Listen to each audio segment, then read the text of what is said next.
زیاره زیاره استруктураи сер истеъмол барои навомӯзон аст. Дар ин дарси англисӣ мо бо шумо дӯстон структураи зиёраи зиёраро бо мисолҳои ашёҳои даруни хона расход мекунем. Рафтем.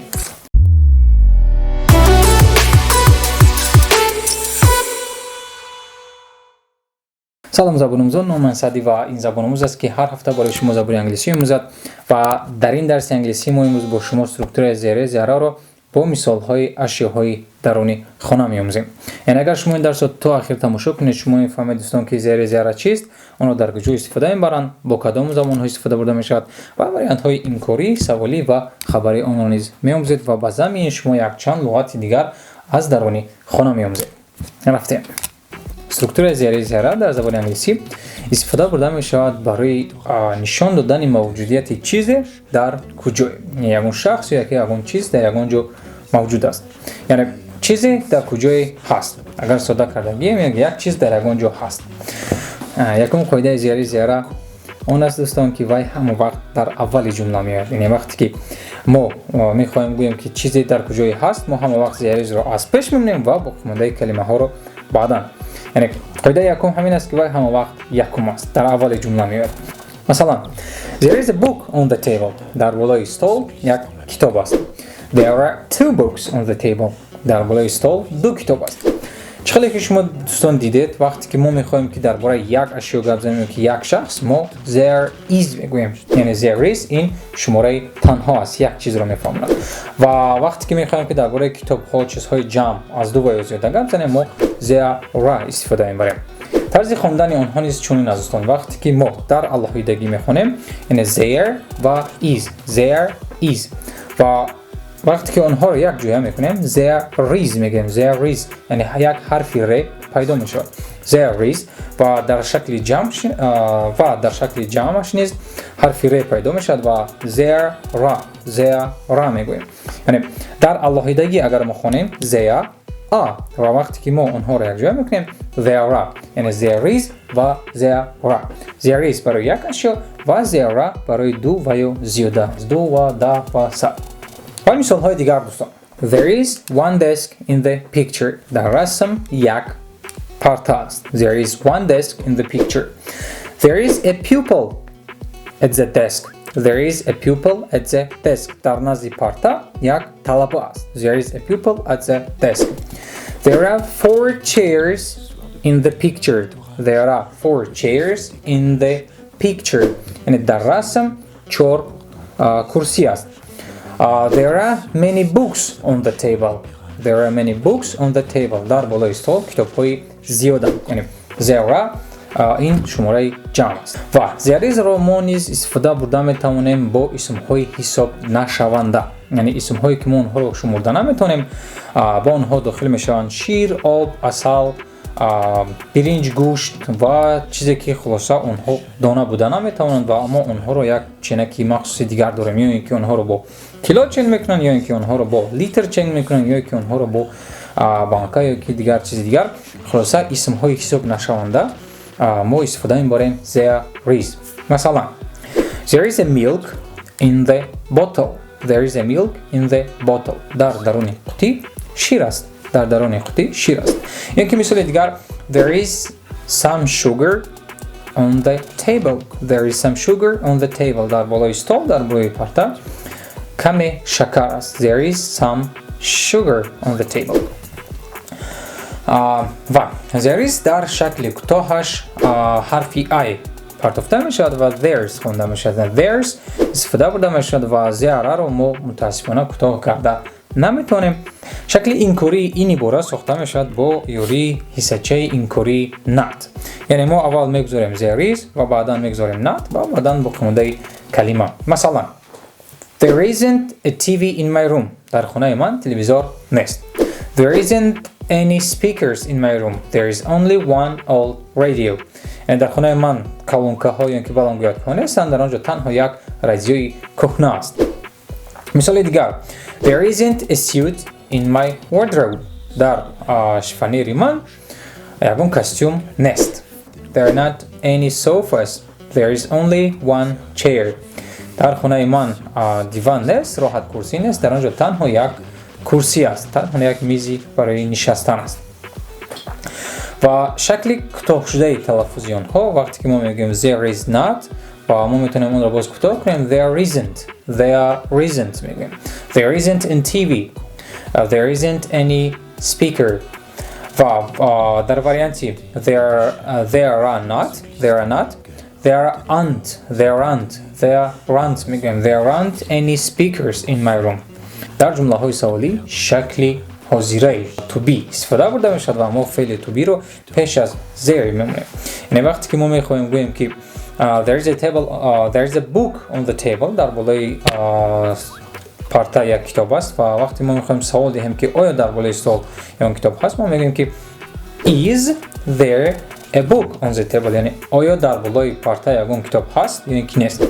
و بعضا این جانشینی مقداری اینی در واریانت سوالی زیر زاره به نهایت زیاد استفاده برده می شود.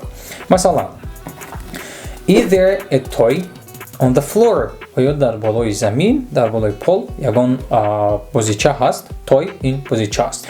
Are there any books on the shelf در شکاف یعنی شلف این کتاب دون می شود کتابونه در شلف یعنی در اون کتابونات یگان کتاب هست. Is there any یگان کتاب هست any در اینجا همچون یگان استفاده برده می شود. مثال دیگر is there a vacuum cleaner vacuum cleaner این چند کشک یعنی که با زبان روسی ما پلیسوس میگیم. آیا در آنجا پلیسوس هست یعنی چند کشک هست. No there isn't. Are there two computers آیا در آنجا دو کامپیوتر هست. No there is only one نه در آنجا تنها یک کامپیوتر است. کلمه اینی در جمله های سوالی و انکاری هم استفاده برده می شود و ما در انکاری ما آن را همچون با معنای تماما نبودن یگان چیز استفاده می بریم. مثلا there aren't any red pens on the table در بالای استول یگان روچکه سرخ نیست. یعنی که مثال دیگر are there any books on the table آیا در بالای استول یگان کتاب هست اقلا یگان کتاب هست. there isn't any jam in the fridge در یخدان یگان ورنی نیست تماما نیست. یعنی که باز مثال دیگر is there any mineral water in the fridge آیا در یخدان یگان آب مینرالی هست. کلمه های many much و a lot of با زیر ذره استفاده برده میشن و اونها جایهای گوناگون دارند. مثلا many تنها با کلمه های یک با اسم های حساب شونده استفاده برده می شود. مثلا there are many people at the party در شب نشینی آدم های زیادند. یعنی many چقدر که گفتیم ما با اسم های حساب شونده استفاده می بریم. یک آدم دو آدم ده آدم حساب کرده می توانند. و کلمه much با اسم های حساب نشونده استفاده می بریم. چقدر گفتیم اسم های حساب نشونده این آب شیر روغن دانه گندم چیزی که ما اون رو حساب کرده نمیتونیم. مثلا there is much water in the river و کلمه a lot of به نهایت آسان است دوستان. وقتی که شما much و many را که اکثریت آن را رقم میزنند و فراموش میکنند که کدامش برای چی بود وقتی که شما فراموش کردید شما میتونید از a lot of استفاده برید. زیر واریانتی a lot of این برای همه اشکال میکنند نوابسته از اون که اسم حساب شونده است یا که حساب نشونده است. a lot of این معنای بسیار را دارد. یعنی در واریانتی there are many people at the party ما میتونیم بگیم که there are a lot of people at the party یعنی در شب نشینی آدم های زیاد است. یا اینکه با مثال پیشینه there is much water in the river در دریا آب بسیار است. there are a lot of water in the river در دریا آب بسیار است. یعنی کلمه a lot of به نهایت کلمه ساده است که اون رو ما میتونیم هم برای اسم های حساب شونده و هم برای اسم های حساب نشونده استفاده بریم. there is و there در زمان های گوناگون اونها چه خیلی ساخته میشن و اونها رو ما در کدام زمان چگونه استفاده برده میتونیم. چقدر که شما دوستان میدونید there is there از دو کلمه عبارت است. یکم there یعنی در آنجا و is هست یعنی که هستند. there is و there در آنجا هست یکی there در آنجا هستند است و فعل اساسی در اینجا دوستان این is یا اینکه are هست فعل to be است there is there are و در زمانهای گوناگون ما فعل to be رو وابسته به آن همون زمان استفاده میبریم و کلمه there تغییر نمییابد مثلا در زمان present simple زمانی حاضره عادی there is a book on the table در بالای استول یک کتاب است و مثال دیگر اگر در زمان گذشتگیم there was a book on the table یعنی در بالای استول یک کتاب بود و گم شد is تبدیل می شود با was شکل گذشته کلمه is یا که there were two books on the table در بالای استول دو کتاب بود دیگر نیستند اگر در زمان present perfect گپ زنیم there have been books on the table یعنی در بالای استول کتاب ها بودند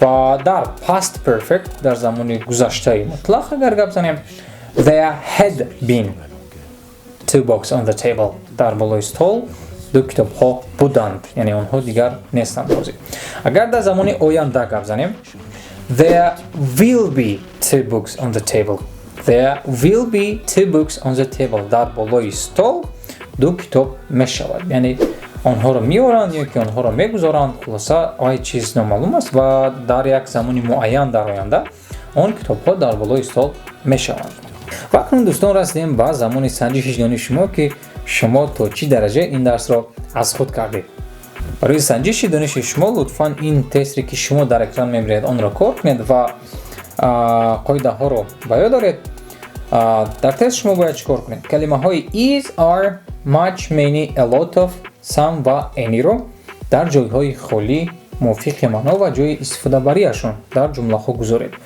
در اینجا ما انجام میدیم تو درس دیگر دوستان بای